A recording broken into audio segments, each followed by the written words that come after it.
Are you alright?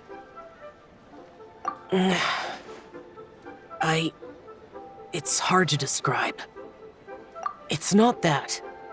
There were those among the Adepti who loved gatherings and idle chit-chat. Sometimes they would call up a few others for a drink.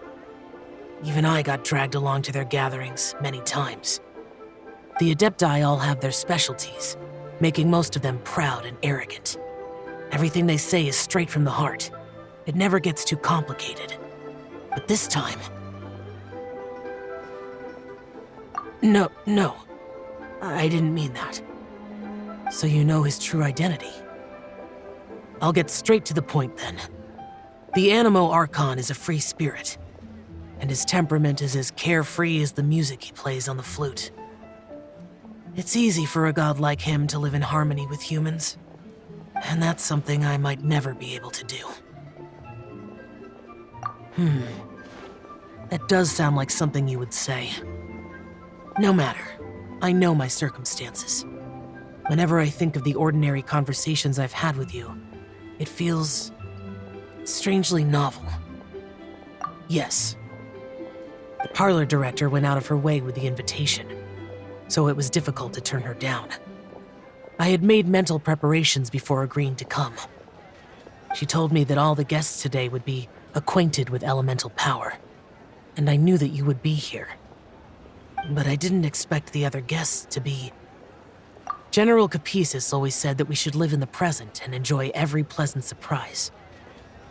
Perhaps that's what I should do with what I'm feeling now. But I think he meant designing clothes for those around him. The clothes were intricately designed, but inconvenient to wear. Brother Bosacius never tried to hide his distaste in front of him. Rex Lapis did like his designs and even collected quite a few. The outfit he wears now was also designed by General Capisis himself. I never saw him wear this during the war. I didn't expect him to start wearing it later. Oh, here you are. I'm not intruding, right? You're not. What is it? Hu Tao saw that everyone's done eating and asked the staff to bring out the desserts. Paimon got so anxious that you weren't back yet that she scarfed down her dessert without the usual slurping and munching. To be honest, I was kind of worried too. You looked a little restless just now, and I thought you weren't used to the food here and was planning to head back to Wangshu Inn for something Yanxiao made. You're worrying too much. Why would I? Anyway, let's head back. Please wait! There's another reason why I came looking for you. Here, take these. I brought them for you. Almond tofu? Yup. Since the Masterful Chef's competition, you could say that Yanxiao and I are not only competitors, but good friends as well. I visit him at Wangshu Inn sometimes to discuss our cooking. I heard him say that the esteemed guest on the roof loves nothing more than a good plate of almond tofu, so I learned a thing or two about the dish from him. I'll be honest, before Hu Tao invited everyone, she secretly came looking for me, told me about the guests she planned to invite, and asked me for some suggestions on what she should order. So I made a few servings of almond tofu for you guys in advance. Take them as a token of gratitude for your support. When I told Guoba that I was making these for you, he started eagerly running around the kitchen and helping a lot too. Thank you for the trouble. There was no need to... I'll take them. Thank you. And Guoba too. You're welcome. Oh, the almond tofu I made probably tastes and feels a little different from the type Yanxiao cooks. Please let me know if there's any improvements I should make. Okay. That's all. Alrighty, we should head back now. We can't keep Paimon waiting.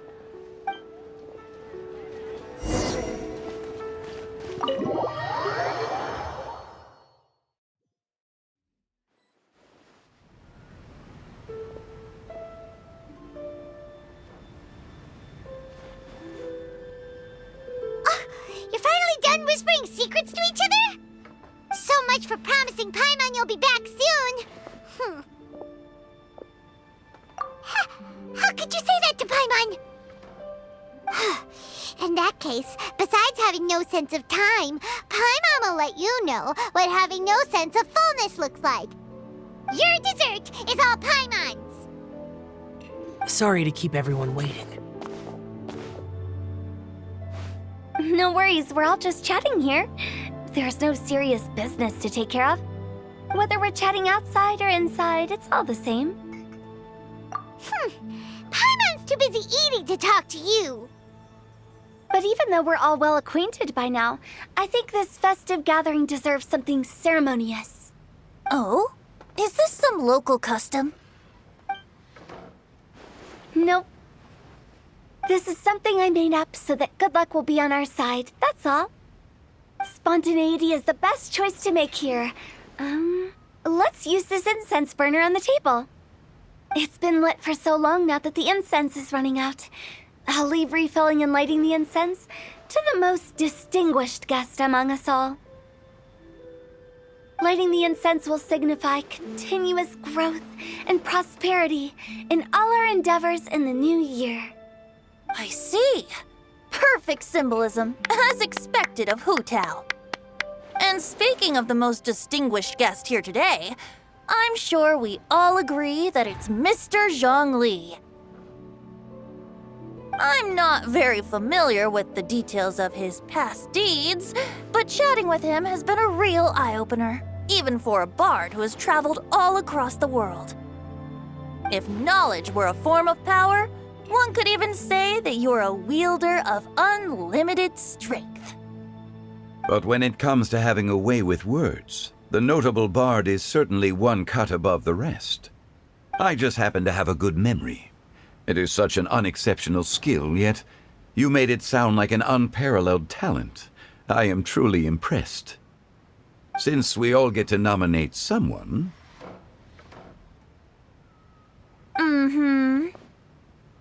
I think it's only fair that we let the parlor director light the incense. Huh? That won't do. Don't flatter me just because I'm your boss. We are looking for the most distinguished guest here. As the host, I shouldn't be involved in this discussion at all. Now that we've enjoyed this table full of delicacies, how about we let our one and only chef here do the honors? Is this really the way this works? I didn't cook any of these dishes. It's not a big deal. Just look at her! Xiangling, the disciple of an adeptus, the stove god's best companion, the winner of the Masterful Chef's competition. The only heir of the famous Wan Min restaurant. A good old friend of mine. There's no better choice. Why does Paimon feel like we're back at square one again? Please stop! You're making me embarrassed. If we're looking for a distinguished guest, surely the second son of the Feiyun Commerce Guild counts. It's one of the largest commerce guilds in Liyue Harbor. Huh? Don't get me involved in this. Oh, not a bad choice. With the Commerce Guild's young master lighting the incense, we're all sure to make a huge sum of mora in the new year. That's not how it works. Making a fortune is indeed a fine wish, but it's of lesser importance than good health and happiness.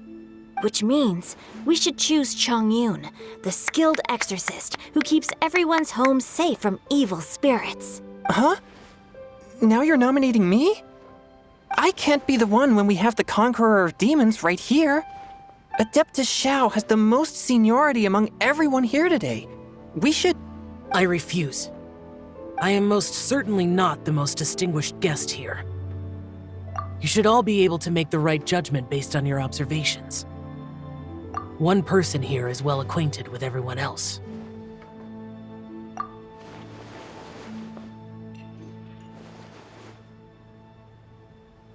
Oh, that's right! Even though you're always mocking Paimon, you're still pretty popular with other people. No, wait! Paimon said she wouldn't talk to you again. Huh? Who else is there? Huh? Huh? Does that mean Paimon's the most distinguished guest? Oh, well, that was unexpected! Paimon's just the one we need. Without a friend constantly by your side, a long journey would become dreadfully lonesome. But once you have someone there to brighten up the atmosphere, everything along the way will become lively and vibrant too. Ah. The traveler has traversed many nations and left behind a great deal of fascinating stories. But without Paimon, they would have become quite monotonous. Paimon plays an indispensable role in making your journey a happy and smooth one. You guys, Paimon's not used to being praised like that. Those were genuine compliments, right? Thank you. You made Paimon wait for a long time, but Paimon's not mad anymore. Don't take everything to heart, Paimon. Friends tease each other all the time. That is indeed true. That means Paimon is as important to the traveler as Guoba is to me. Looks like we've come to an agreement. Any objections before we proceed? I trust the traveler's judgment. Then Paimon it is. And now, the world's most excellent traveler's greatest companion, guide, and friend, Paimon, will be refilling and lighting the incense for us. Here you go. Take the match, and don't burn yourself. But if things go really wrong, here's the 2-for-1 coupon.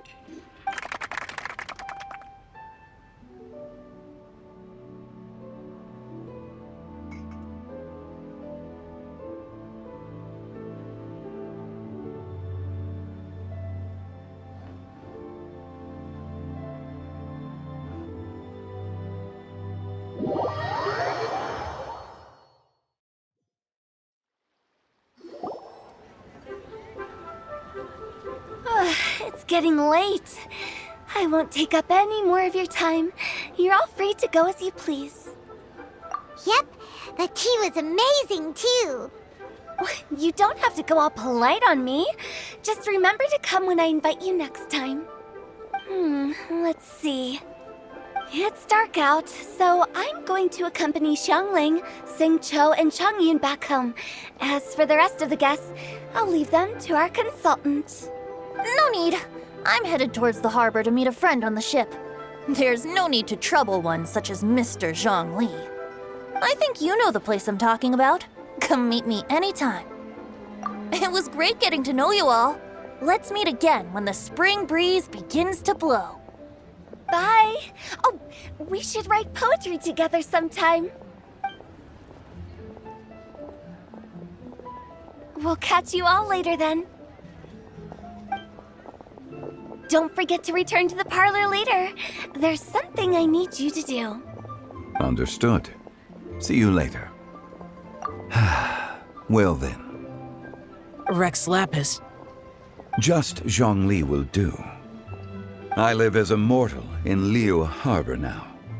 I am just one among many who begin work at sunrise and retire to rest at sundown. If we were to consider status and seniority as Zhongli, I should be respectfully referring to you as Adeptus Shao. Heaven forbid. Not you too. I meant what I said. I heard that during the Lantern Rite Music Festival you conferred with Streetward Rambler and Cloud Retainer. I take it as you've gained a lot more knowledge about the past? The same truth will sound different coming from different people.